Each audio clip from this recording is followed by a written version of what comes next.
Olá, bom dia, boa tarde, boa noite. Aqui quem fala é o professor João Daniel. E na aula de hoje a gente vai abordar a polaridade das moléculas e das ligações químicas.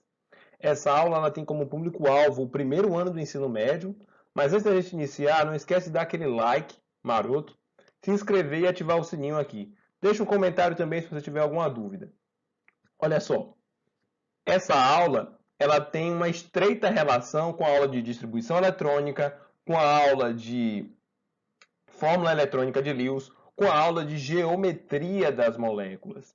Então, se você chegou até aqui e não viu essas aulas que eu mencionei, pause esse vídeo, volte e assista essas aulas, que é muito importante, certo? Então, antes de a gente falar da polaridade das moléculas e das ligações químicas, vamos falar aqui de uma propriedade periódica, que é a eletronegatividade.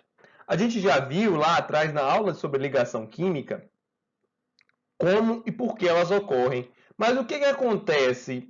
Como os elétrons se comportam nessas ligações? Então a gente pode ter ligação química com átomos de diferentes elementos químicos, não é isso? Os elétrons compartilhados nessas ligações, eles podem ser atraídos pelos núcleos desses átomos que estão envolvidos nessas ligações químicas. Vocês lembram lá da aula de modelos atômicos que o núcleo atômico ele contém partículas carregadas positivamente, a qual chamamos de prótons, e os elétrons são partículas carregadas negativamente. Então, esse núcleo carregado positivamente atrai esses elétrons. E o núcleo de um átomo, ele pode influenciar os elétrons presentes na ligação química, né? Quando há esse compartilhamento de elétrons. Vale salientar que aqui, essa aula, a gente vai frisar bastante na ligação covalente.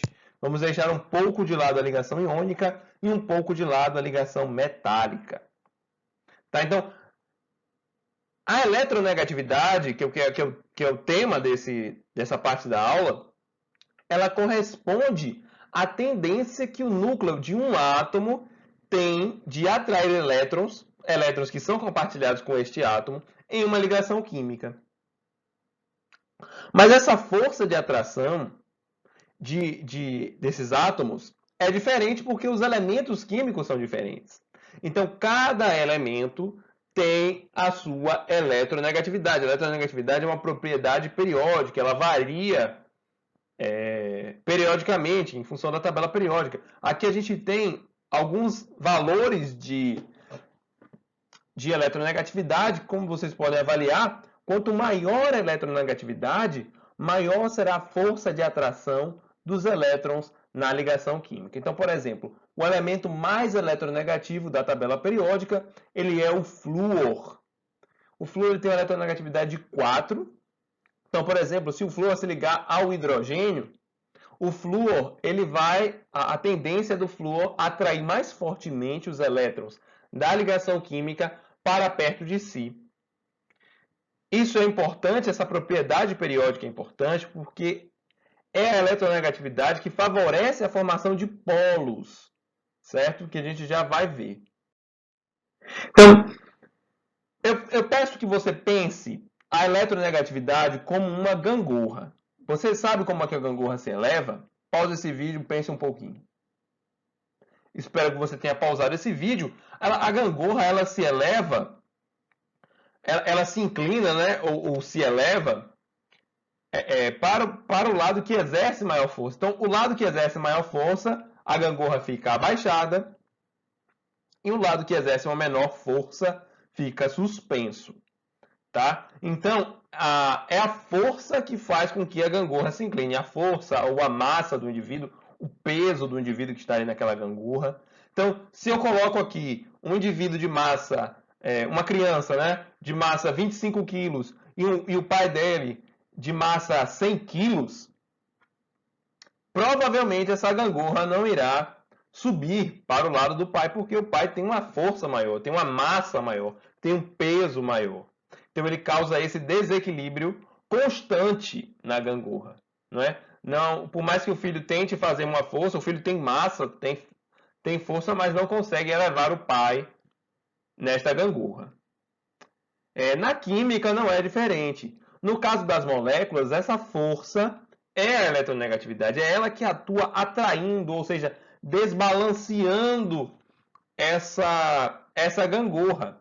Por exemplo, aí, no ácido clorídrico, no HCl, o cloro ele é mais eletronegativo do que o hidrogênio.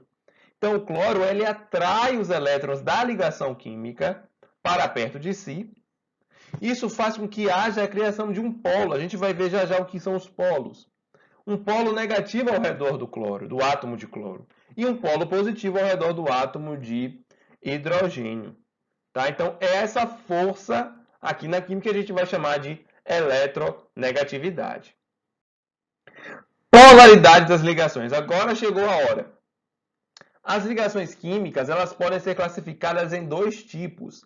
Ligação química polar, que é quando há diferença significativa de eletronegatividade entre os participantes da ligação.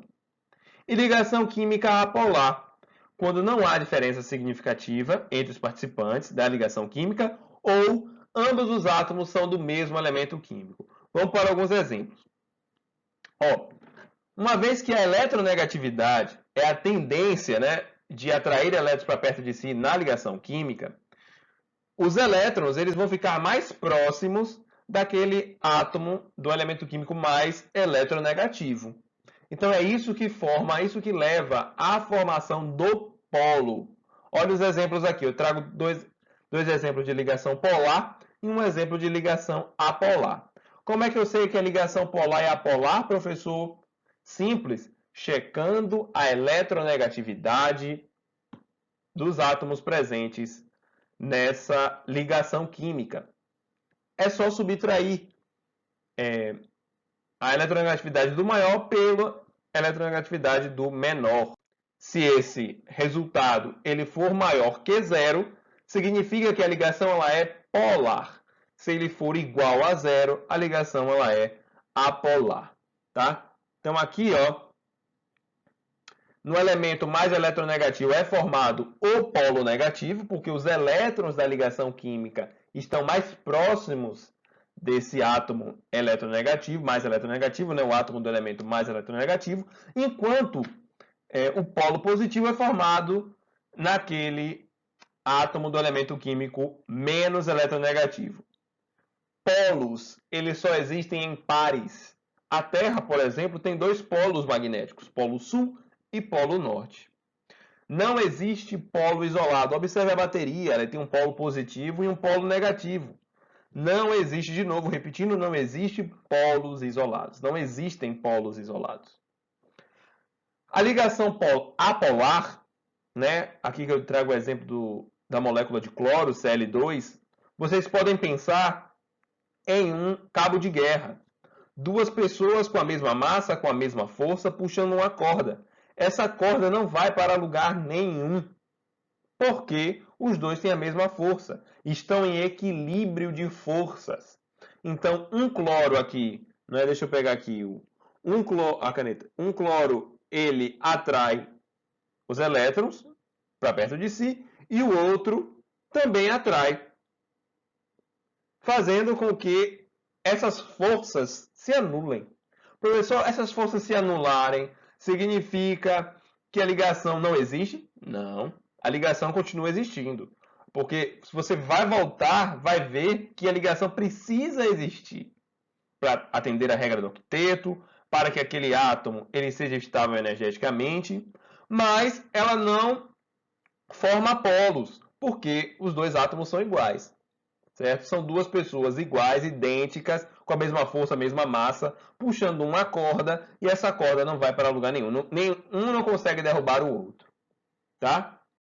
Quando a gente fala de polaridade das moléculas, a gente precisa pensar o seguinte: é possível, assim como nas ligações químicas que a gente viu ali atrás, classificar a molécula em polar e apolar. Mas como é que eu faço isso, professor? Aí eu trago alguns questionamentos. Seriam moléculas polares aquelas que são constituídas apenas de ligações químicas polares? Seriam moléculas apolares, constituídas apenas de ligações químicas apolares? Então, isso a gente tem que verificar. Como a gente não pode mais agora avaliar só a polaridade da ligação, que está relacionada à eletronegatividade. A gente tem que avaliar também a geometria da molécula. É muito importante. Então, se você chegou a esse ponto do vídeo e não sabe o que é a geometria das moléculas, para esse vídeo, volte e assista a aula sobre geometria das moléculas. É muito importante. Geometria mais eletronegatividade é igual a polaridade das moléculas. Então aqui eu trago um exemplo que a gente já viu na aula de geometria das moléculas. A geometria, ela é a forma como as moléculas se arranjam espacialmente, tá? E como a eletronegatividade ela é uma força, entre aspas, a influência da eletronegatividade, ou seja, a eletronegatividade atuando na formação dos polos, ela também é influenciada pela disposição espacial das moléculas. Então, como resultado, a gente tem a polaridade das moléculas. Polaridade da ligação é uma coisa, polaridade das moléculas é outra. Então, vamos seguir aqui um percurso para pensar a polaridade das moléculas. Então, para a gente saber se uma molécula é polar ou não, a gente pode seguir algumas regras. Ao fim dessa parte aqui da aula, eu vou pausar o vídeo e vocês podem printar, porque seguindo essas regras, fica muito simples de identificar. Então, a molécula é formada por apenas um tipo de elemento químico, ou seja, só tem átomos de oxigênio, ou átomos de hidrogênio, ou átomos de flúor, etc. Se a resposta for sim, a molécula será apolar. Aí eu trago alguns exemplos, né? Eu tenho H2, O2, F2, Cl2, etc. A molécula, ela não é formada por apenas um tipo. Então a gente vai avaliar agora a geometria dela. A geometria ela é linear. Se ela for linear, essa molécula ela será polar.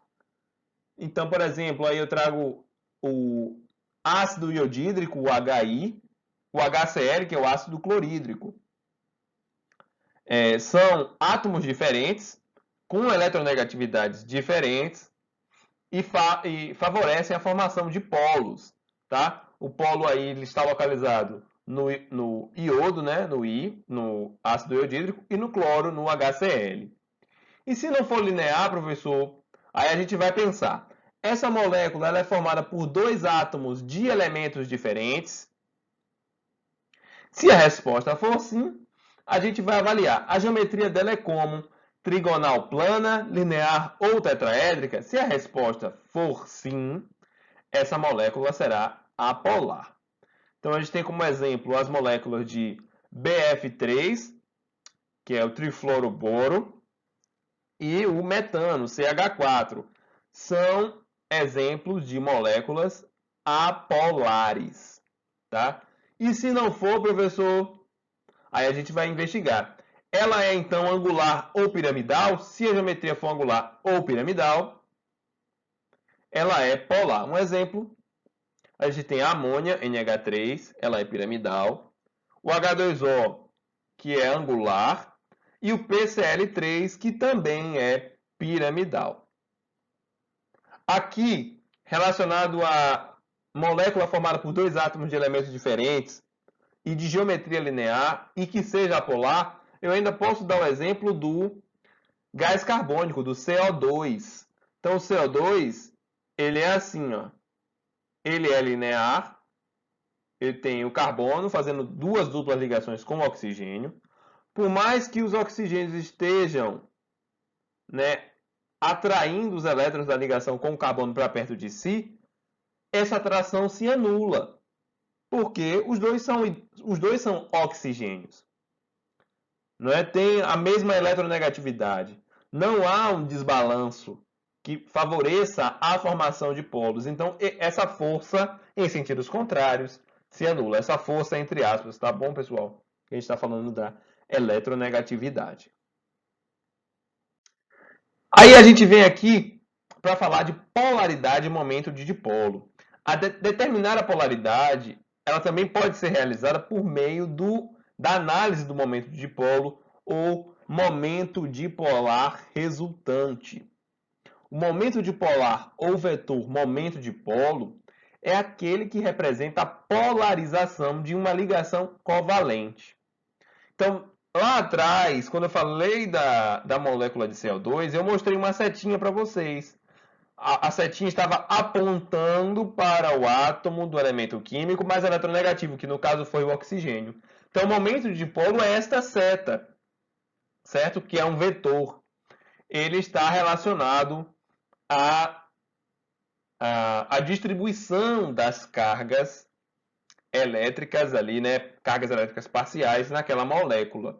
Então, a seta estará sempre apontando para o elemento químico mais eletronegativo, ou seja, ao analisar essa molécula de HF, você verá, constatará que o flúor, ao redor do flúor, eu tenho uma carga parcial negativa, eu tenho um polo negativo. Então, no hidrogênio, eu tenho um polo positivo, certo? Lembrando que polos são sempre em pares. Então, a molécula ela será apolar se o momento dipolar for igual a zero, ou seja, não houver diferença de eletronegatividade. Mas se ele for diferente de zero, ela será polar. Né? Se esse momento dipolar for diferente de zero, essa molécula ela será polar. Então aqui eu trago alguns exemplos aqui, por exemplo, ó, eu tenho o H2, ó, molécula linear, formada por átomos iguais, então ela é apolar. Imaginando, né, novamente, duas pessoas de mesma força, mesma massa, mesma estatura física, puxando uma corda, a corda não vai para lugar nenhum. Outro exemplo aqui do HF. O HF, aqui, né, o gás fluorídrico, ou ácido fluorídrico. O flúor ele é mais eletronegativo do que o hidrogênio, então ele está puxando o elétron da ligação, entre aspas, né? Atraindo, há uma tendência de atrair os elétrons da ligação química para perto de si e faz com que haja a formação do polo. O que não acontece com o gás carbônico. Apesar da ligação carbono-oxigênio ela ser uma ligação polar, a molécula ela é apolar, porque eu tenho essa atração, né? Esse momento de dipolo representado pelas setas que vocês estão vendo aqui, elas estão em sentidos opostos, então esses vetores estão se cancelando. Um outro exemplo eu tenho aqui, ó, o gás cianídrico, também linear. Só que nesse caso, o nitrogênio, ele é o átomo, né, do elemento químico mais eletronegativo. Então ele está formando um polo neste lado da molécula. O nitrogênio está formando este polo aí. Tá? Então, a molécula ela é polar. Mesma coisa acontece com a molécula de água, mas a gente tem que ter atenção que ela é uma molécula angular. Então, as ligações oxigênio e hidrogênio são ligações polares. Esses vetores, né, eles estão apontando para o oxigênio. Então, a resultante desses vetores faz com que tenhamos um momento de dipolo diferente de zero e a molécula seja polar, certo? Polar. Mesma coisa acontece com a amônia. O nitrogênio é o elemento mais eletronegativo aí entre nitrogênio e hidrogênio aqui na amônia. Então, atrai os elétrons para o nitrogênio, fazendo com que haja a formação do polo negativo ao redor do átomo de nitrogênio e o polo positivo no restante da molécula. No tetracloreto de carbono, apesar das ligações carbono-cloro serem ligações polares, essa atração entre aspas, né, de novo, essa força, essa eletronegatividade, essa atração dos elétrons da ligação carbono-cloro, elas se cancelam. Então imagine, né, ou então veja, visualize comigo, que essa ligação aqui que eu estou riscando de amarelo se cancela com essa, né, esse vetor, não é? Se cancela. Esse vetor aqui de azul se cancela com esse aqui que eu vou colocar de roxo. Então, esses vetores se cancelam mutuamente, fazendo com que não haja a formação de polos nessa molécula. Então, certamente ela será uma molécula polar. Vamos agora para a melhor hora da nossa aula, aquela hora que todo mundo espera, que é a hora de aprender com os exemplos. Tá? Antes aqui, eu trago essa tabela que a gente já vai usar nos exemplos, que é uma tabela de polaridade que vocês já viram, ou perdão, de eletronegatividade que vocês já viram lá atrás. Vamos lá para a hora boa da aula, hora de aprender com os exemplos. Então, questão 16, já peguei aqui a minha calculadora previamente. Dentro dos compostos abaixo, o que apresenta os elementos com maior diferença de eletronegatividade é questão simples. Você vai olhar a tabela, essa daqui, vou apontar essa daqui, e comparar a eletronegatividade dos elementos presentes na molécula. Então, vamos lá para o OF2. O OF2 ela é uma molécula de oxigênio e flúor. Então, eletronegatividade do flúor, 4. Então, vou escrevendo aqui, né? Na letra A. Na letra A eu tenho 4 menos a eletronegatividade do oxigênio, que é 3,5. Resultado, 0,5. Na letra B, né? Aqui é um B, viu, gente? Parece um 6, mas é um B. B de bola. Vou botar outro B. Eu tenho BrCl, né? Cloreto de bromo. Deixa eu ver isso mesmo. Então, ali, eu vou subtrair também. A eletronegatividade do cloro é 3 e a do bromo é 2,8, dando 0,2. CCl4. Então, a eletronegatividade do carbono é 2,5, a do cloro é 3. Então, 3 menos 2,5 dá 0,5. Letra D, fluoreto de sódio. Eu tenho 4 do flúor e 0,9 do sódio, dando 3,1. Na letra E de escola, eu tenho alumínio e cloro. Alumínio ele tem a eletronegatividade 1,5 e o cloro 3. Então, 3 menos 1,5. Isso aqui dá 1,5. Então, o que tem a maior diferença de eletronegatividade é a letra D, sódio e flúor. Beleza? Vou apagar aqui para poder resolver a questão de baixo.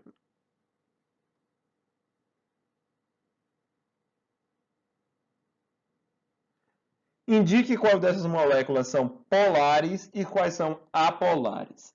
De cara, a gente já pode ver aqui o seguinte.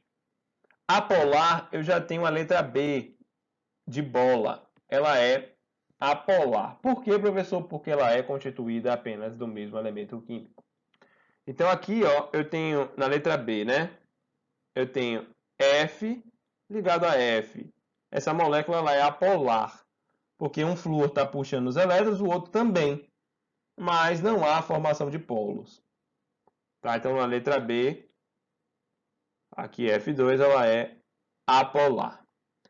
Eu tenho uma outra molécula aqui, da letra A, o HBr. Eu tenho só 2 átomos, né? Hidrogênio e bromo. Então, a geometria é linear. Como o bromo ele tem uma eletronegatividade maior do que o hidrogênio, então aqui ao redor do bromo eu vou ter uma carga parcial negativa e ao redor do hidrogênio uma carga parcial positiva. O símbolo de carga parcial se parece muito com esse 6 aqui, tá? Parece com esse 6. Carga parcial. Então aqui, essa ligação, essa molécula é uma molécula polar, tá bom? Então, o que for polar eu vou riscar de vermelho aqui, polar. Bora lá para outro exemplo? Vou apagar aqui. Pegar um exemplo aqui da molécula de SO2, letra H. Então, SO2, eu coloco enxofre aqui, né? O, O. Aí deve ter gente que deve estar me perguntando assim, professor, como é que foi que você fez essa molécula assim de cabeça rápido? Nunca me ensinou. Nos vídeos anteriores, gente, eu ensino como é que faz, escreve a molécula. Com base na distribuição eletrônica, você vai saber como escrever, certo?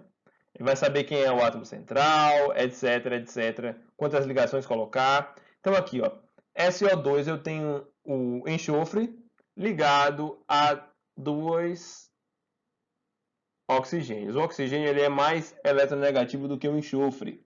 O oxigênio ele tem eletronegatividade 3,5 e o enxofre 2,5.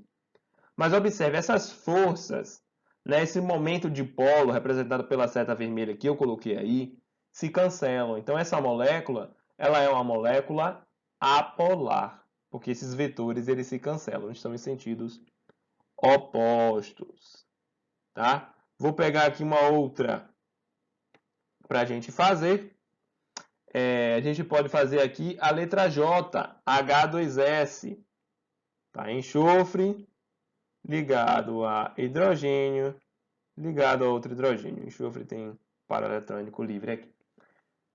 A geometria angular, tá? E o enxofre, ele é mais eletronegativo do que o hidrogênio, mesmo que a diferença seja pouca. Isso faz com que o momento de polo esteja apontando para o enxofre. Logo, aqui no enxofre eu vou ter uma carga parcial negativa, que não é um G, tá, gente? E no restante da molécula, uma carga parcial positiva. Então, essa é uma molécula polar também, tá? Letra J. Vamos lá para a última. Vamos dar uma olhadinha aqui na molécula de HCN. Ou melhor, vou pegar aqui a molécula de PCl3. Letra K, PCl3. Então, fósforo, cloro, cloro, cloro. Então, esta molécula de PCl3, ela também, né, deixa eu verificar se eu botei a geometria. Botei a geometria correta e apaguei. PCl3, ela é uma molécula de geometria piramidal e o fósforo ele tem uma geometria, perdão, ele tem uma eletronegatividade menor do que a do cloro. Então, o dipolo, o polo negativo, não vai estar no fósforo, e sim nos átomos de cloro, distribuídos pelos átomos de cloro. Mas é sim uma molécula polar. Certo, pessoal? Agradeço a presença de vocês. Não esqueça de dar aquele like maroto. E até a nossa próxima aula. Até mais, gente!